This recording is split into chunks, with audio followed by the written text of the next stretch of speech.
In this video, we will hear from financial expert Andy Schectman and his perspective on the rise of the new world reserve gold-backed currency that will challenge the dominance of the US dollar. Andy Schectman has been a prominent figure in the financial services and precious metals industry for more than 25 years. We will hear from economist, American lawyer, investment banker, speaker, and best-selling author Jim Rickards. He shares his analysis of the various international faith-based fiat currencies, such as the dollar, and their perceived relative value when compared to the real tangible asset, gold. Jim Rickards has held senior positions at Citibank and has testified before the U.S. House Science Subcommittee on Oversight about the risks and dangers of financial modeling and the 2008 financial crisis. If you are a prepared investor, the moral and warning of what you're about to hear can best be summed up by this classic quote by the Hall of Fame and professional hockey player Wayne Gretzky: "I skate to where the puck is going to be, not to where it was." Well, gold is getting a bounce, but it's getting a bounce for other reasons. When people say, is the dollar going up or the dollar going down, they look at the euro-US dollar cross rate, or they look at the dollar-yen cross rate, et cetera. And I tell people those measures are meaningless because, if you're in the export-import business, you care about the foreign exchange rate. But all the major currencies, the 7 or 8 major currencies that make up the IMF Global Reserve Report, they're all passengers in a lifeboat. They're all survivors in a lifeboat. Some may be taller, some may be smarter, whatever, but they're all in the same boat. They're all going to sink or survive together. The only way you can understand what's going on in currencies is compare it to gold. And so when the dollar price of gold goes up, I just say, well, that means gold doesn't change. It's atomic number 79. It's an element. It's the same thing. If the dollar price of gold is going up, that means the dollar is getting weaker. If the dollar price is going down, that means the dollar is getting stronger. So if you want to forecast gold prices, you have to ask yourself, is the dollar getting stronger or weaker? And then that's a pretty good basis for making a forecast. But the difference between gold and all the other currencies is gold, of course, is the only one not printed by a central bank, not subject to manipulation as a supply. There is new supply, but new supply has been static at about 300 metric tons per year for the last 5 years. So that's not expanding dramatically. But gold is your thermometer to tell if the patient is sick or not, the patient being the dollar. Most of the people that I talk to are not buying gold and silver to get wealthy. They're buying gold and silver because they believe that the dollar is in trouble and the markets are in trouble, and that it's about return of your money more than return on your money. The West has controlled the game for centuries, and I think the rest of the world, in and of themselves, even 10 years ago, couldn't stand up to the West. They're building a relationship against the Western hegemony. That gets them to the table, right? But what is the glue that is going to solidify is the commodities they're all massively accumulating that is going to peg a new system. That China is front and center in saying we're going to issue a new world reserve currency on behalf of the BRICS. Now you have Russia and China standing arm in arm on a stage a month ago saying they are announcing a new world reserve currency. At the same time, you have gold leaving the COMEX market at the fastest monthly rate ever. How does this all blow up? Simple.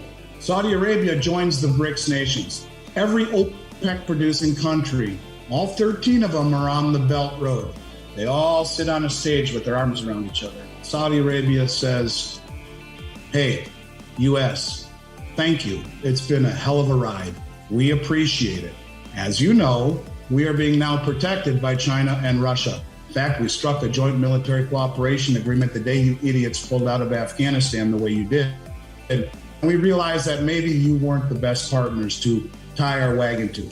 You sent over President Biden to beg for oil. He didn't beg for oil. He hasn't even gone to Mexico or the Texas-Mexico border. He came and asked us to not join the BRICS nations. But we've decided after contemplation that, hey, you know what? It's in our best interest, and all of OPEC, who is on the Belt Road, that we're going to open up energy purchases in other currencies, including the yuan, the rupee, the ruble, maybe euro, gold, and dollars.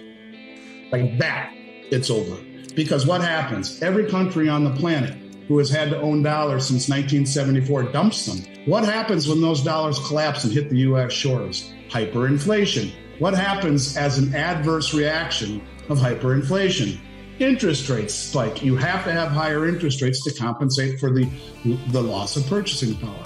When everyone dumps dollars and Saudi Arabia and OPEC say, thanks for the memories, folks, and everyone dumps dollars and interest rates spike, stocks, bonds, real estate at the same time collapse along with the dollar.